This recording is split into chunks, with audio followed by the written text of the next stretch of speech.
Hello, welcome to the Authors Club LitLunch Online. My name is Schüler. I'm delighted to welcome this month's guest, the novelist and nature writer Melissa Harrison.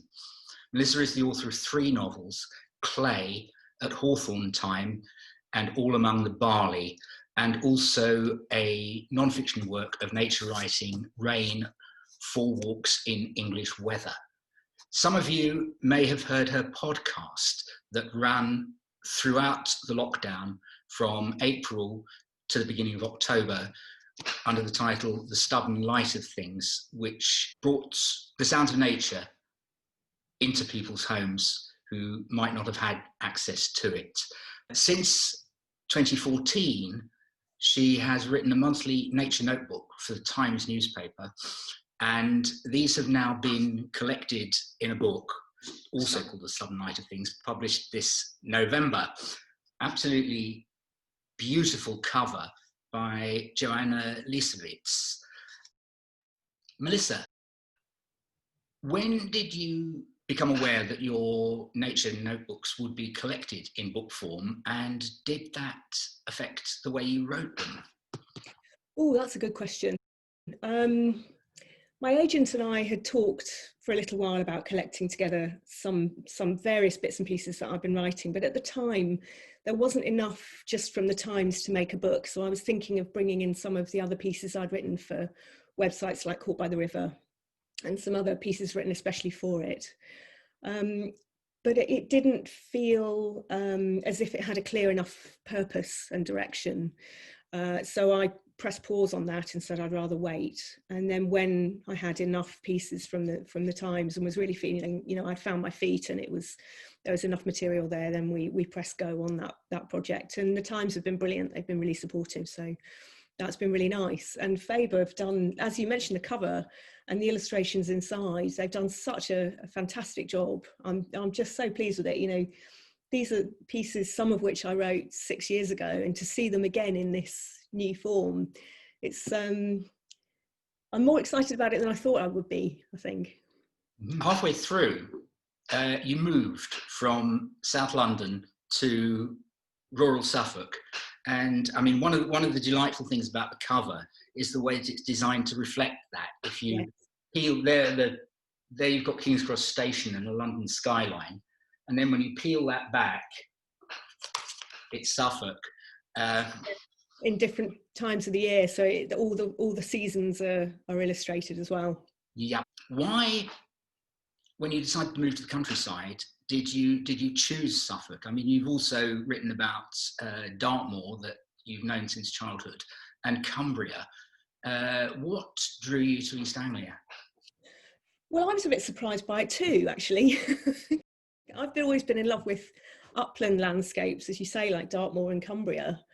But places like that, when you've moved, and you're no longer going to be in touch much with your friends and your social life, if that's, if you're a London person. And I've spent 24 years in London. So I decided what I wanted to do was to move away, but to keep some form of contact. And at the time I was working for a magazine called Mixmag.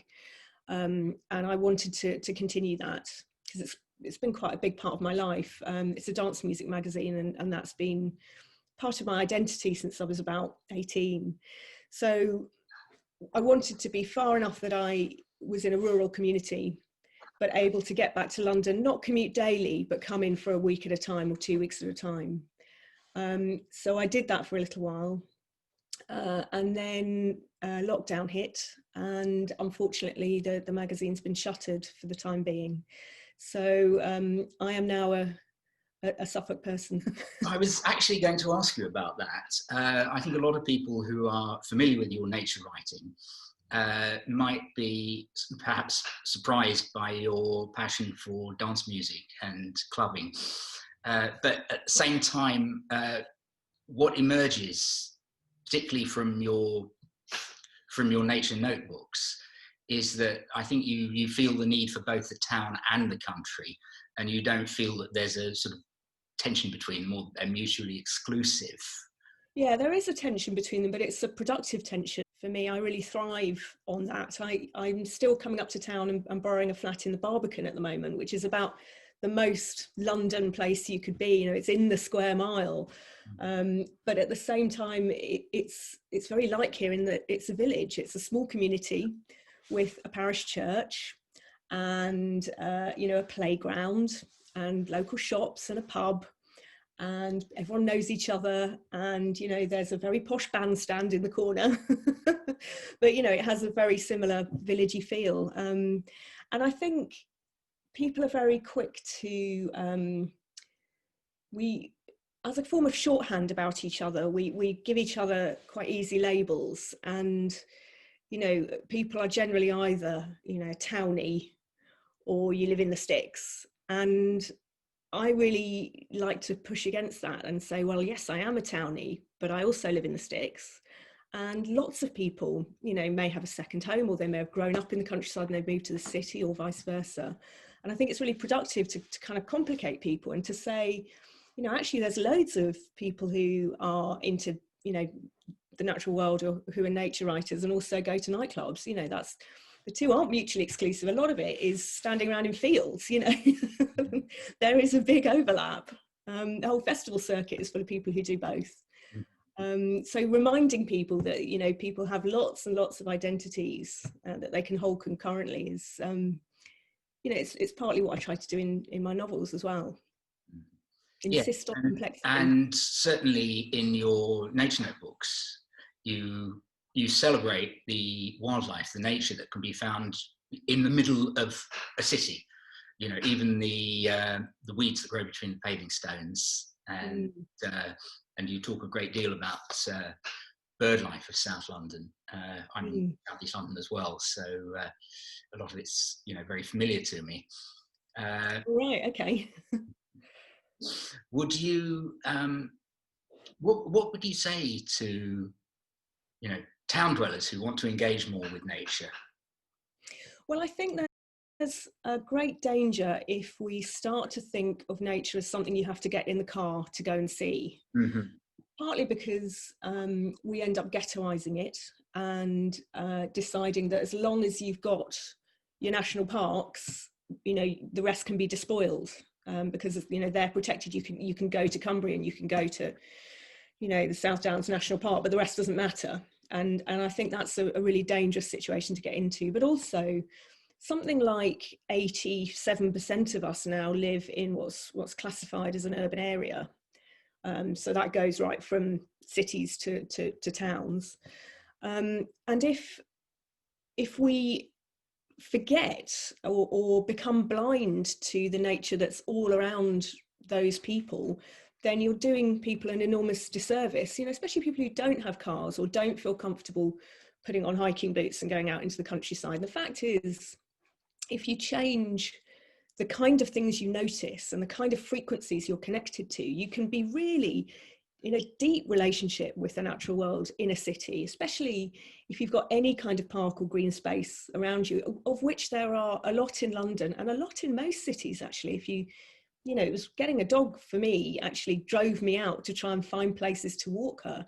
And there were so many more than I realised, little pocket parks that, you know, were created out of the remnants of a bombed Victorian villa, and that is now a little overgrown tangle with a pond. I never knew that was there. And there are places like that all over the place, and you watch them through the seasons and you work out what lives there and what's happening at any time of year, and it's deeply rewarding. One of the things that struck me in a latest book was in one of the notebooks you talk about the erasure of failure and doubt in nature writing, that the author immediately spots, oh, that's a buzzard, or, you know, that's a hobby, or whatever, and that in a way you try not to do that. Yeah, I try to bring into the work where I can the fact that sometimes we're not sure, you know, whether that's me or, you know, even the proper experts. There's often moments where you just think, I don't know what I just saw, I'm going to have to look it up. Has one of the, you know, has there been a Chetty's warbler in this area recently? Can I check the bird trap website, confirm, you know, what I've just heard? Because if you don't do that, and I understand why don't do it every time because it makes for a very mealy-mouthed narrative. But what you do is give the impression that you're an expert, which is very pleasant, of course. But that tells other people that perhaps it's not for them. You know, that there's this other breed of people that go out and know everything about birds and never had to learn it. It was just somehow innate, you know, you put on a fleece and put some binoculars around your neck, and with them comes this great knowledge, which of course isn't true at all. You know, at the age of 30, I could probably identify 10 birds by their songs. And, you know, the really common ones, like I'd know a magpie and I'd know a blackbird. But since then, I've been teaching myself and trying to add one each year. And I go out for walks with people and I'll say, that's a willow warbler. And they'll say, oh, I could never do that. And you think, well, you could. I learned, and all you need to do is tell your brain that you would like to direct some of its neurons and some of its power into this thing that you're now interested in, and it will become more and more fine-grained. And then the world becomes richer because there's more particularity. You know, it's not just birds around you, it's particular birds at particular times of year. You also say in the intro that when you first sort of started reading a great deal of modern nature writing, you felt that you would never qualify to be a nature writer. There is this sense of entitlement that I think, you know, I mean, I admire it. You try to break that down in your work, and to, the first thing is to admit to it, isn't it? Yes, yeah. And to that sort of opens it up and makes it accessible to a much wider range of people. Good. Because I do think that is changing with, you know, what's often called the new nature writing, which I've never quite understood. If it means nature writing with a bit of memoir, then people like Richard Mabey have been doing that for 40 years, but, you know, whatever. But with the kind of nature writing that is more grounded in individual experience instead of expertise, I think things are opening up a bit. But certainly, you know, I grew up with the wonderful, reassuring, but very authoritative books about nature that told you what something was and what it wasn't. And there was never any subjectivity, and you never saw the author at all. So you never got a look at what they weren't telling you or where their opinions and beliefs might come from. You never even saw that they were opinions and beliefs, they were just facts. And that was very reassuring. And I still miss that kind of certainty sometimes. You know, now everything is more fractured and uncertain. But it was that growing up with that made me think, well, obviously I could never do that because I'm not a botanist and I'm not a zoologist and I'm not an ornithologist. So what could I possibly bring? But, you know, I think with all sorts of writers, people like Amy Liptrot and many others, and I think there is more admission of doubt too. It's not just me. This isn't just me doing that. You know, I'm picking up on something that's becoming acceptable. I think the field's opening up, and that's very exciting for me. Yeah, and this sort of kind of segues into another issue, and that is that not specifically nature writing, but the world of nature, even the countryside, is seen as a predominantly white and middle class domain. And a large section of our population don't feel welcome there, or don't feel that it's for them. I can completely understand that. You know, my mother was Anglo-Indian, and a lot of my friends in London were Bangladeshi, and I can see exactly why you might not feel that this was an okay place for you to be. Some of it is just cultural codes, you know, what is a nature reserve? How does one behave there? What is and isn't allowed? And some of it is the very close identification of the English, particularly English rather than British landscape, with colonialism and with heritage and with the past, you know, the pre-Windrush past, actually. Yes. You know, we're still all in love with this idea of a southeastern wealthy Anglican village with its green rolling hills and pub and church spire and village pump on the green. And that means a lot to us, and it means something quite exclusionary and something quite dangerous and something very hard to intrude on if you don't look right. Absolutely. And it's a subject you dramatised in your novel All Among the Barley very powerfully, really. I know that, you know, many environmental bodies, certainly the London Wildlife Trust, are, you know, working very hard to redress this situation. I mean, obviously there's a very long way to go as well.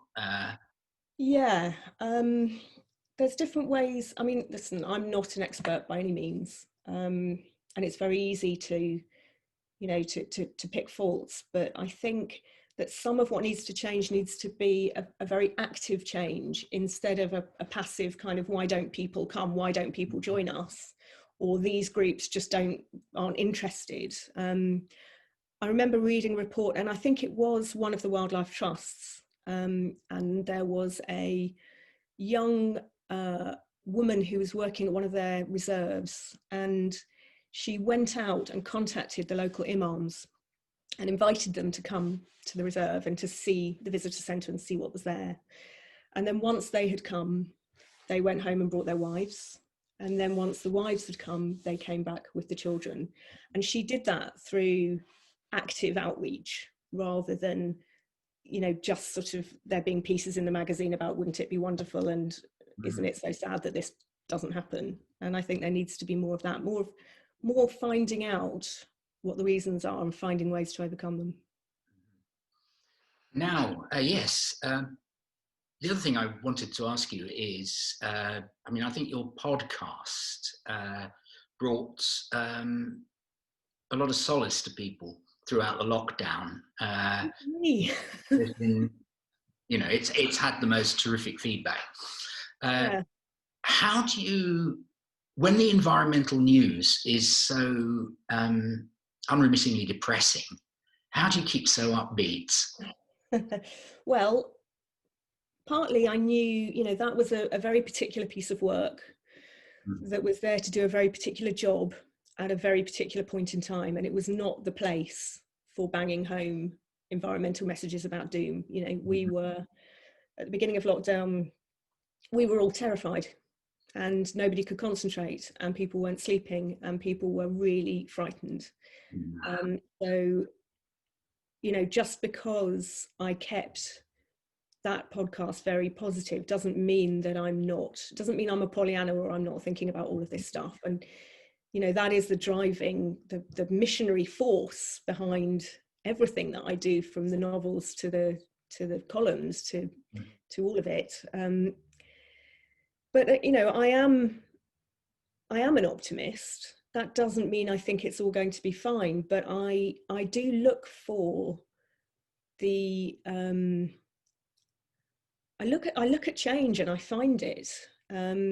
I'm writing a piece for The Guardian actually at the moment, so I don't want to second guess it too much, but I think there are very hopeful signs of a really deep shift in our relationship with nature in this country. And I think that that's being felt in education and in the arts and in planning, in agriculture. I think people are really reaching out for a new way to connect with the natural world that is felt and emotional and imaginative and experiential. And I think that is something sort of it's happening simultaneously to lots of people and in quite an unformed way. And, you know, the worry is it might be too late, and that's possible. But I think that our greatest enemy is despair. And the moment that you say to yourself, well, you know, it's all over anyway, what you're doing is giving yourself a sense of certainty, which is very comforting, even when it's a bad certainty. At least, you know, and you're letting yourself off the hook. You're saying, well, I don't have to do anything. I'll do a bit so I don't feel guilty, but, you know, it's all over. And I'm not willing to do that. You know, it's not over till it's over, and it's not over yet. Do you think there are any lessons we can take from the present crisis? You know, as we it's so tricky. come out of it, and as I hope we will. I think we're so deep in it at the moment that it's very hard to see what shape it is, and whether we are at the end of it or in the middle of it or still at the beginning of it. I think we've all been desperate to find good things from it, like the fall in air pollution and the stories that we've all really wanted to latch onto about nature coming back. Mm-hmm. The truth is that nature has done well in some areas, but in parts of the world that are reliant on ecotourism, and things like going and taking photos of animals, that's all, that income's disappeared. And there are reports now of giraffes being eaten, and reserves in the UK that need a lot of work, that need a lot of surveying or habitat management. That hasn't been happening. So, I would hesitate to say, isn't it great? A good thing has happened. But I think, as I was saying about this need for a new sense of connection, I think that has really come to the fore for a lot of people. And I don't just mean people in my, nature loving bubble. I mean, friends who've never looked at a bird in their lives are phoning me and saying, I saw this is a friend of mine, I saw 3 blackbirds eating a dead pigeon the other day. And I had to say, they weren't blackbirds, they would have been crows. But the fact is, there's this kind of, what's happening out there? And, connection and noticing. And I think there is a great opportunity to carry that on and to try and capture some of that and keep that going. That would be a great thing. You're also, in the notebooks, you are very careful not to blame individual farmers for sort of modern agricultural practices that have done so much to sort of reduce. Yeah, I get very angry with farmer bashing. Yeah. It's the system, isn't it? It's not the... It's the system. They have responded to the market, as they must do, and to government demands, and they've been doing that. They've been pulled between pillar and post for the last 100 years, really. And it is an incredibly hard job. Most farmers I know are deeply connected to their land, very proud of it, very proud of the birds and the creatures that it supports. I'm not saying there are no farmers who are, bad apples. I'm sure that happens. I mean, of course it happens. It happens in any job. But really, the idea that we demonize the people that are growing our food and who are in charge of our environment, and who are in a position to do so much more good than you or I or anyone else sitting at home and making pronouncements, it seems to me incredibly foolish and incredibly ignorant and narrow-minded. I think that there is a really exciting movement going on that I really hope gets some traction, to do with going back to mixed rotational farming, which is where a farmer will have livestock and grow arable crops, and the livestock is overwintered on the land and it returns nutrients to the land in the form of dung. And a farm in that way can reduce its dependence on chemicals enormously, and can produce really well looked after meat as well. And a lot of as I understand it, a lot of the problems that we have with our system in this country could be addressed by going away from agribusiness and prairie style farming to small family farms run in that way. And James Rebanks, of course, is the great champion of that movement, and his book English Pastoral is wonderful. Made me cry twice, which for a book on agriculture was a surprise, but he's a great writer, and I think we could do a lot worse than listen to him. Yeah. Well, on that note, I think we're just about coming to the end of the half hour. It's been an absolute pleasure talking to you. I would really recommend the book Stubborn Light of Things to anyone watching. And also, if you haven't heard Melissa's podcasts, do catch up on them. You can find them through her website and through staying up. Yeah, all we're keeping them online for anyone who needs them. Yeah, no, I couldn't recommend them more strongly. They're beautifully produced by Peter Rogers. Yes, with the most haunting music. And one of the loveliest things about them is you're not afraid of silence. What radio producers tend to call dead air. But no, that's all part of the pace and the atmosphere, and especially for people who are, listening at home in a really dark time. That space, I think, was really important. Yeah, no, I couldn't recommend them more. Anyway, thank you so much, Melissa. Good luck with the book. Thanks. Thanks.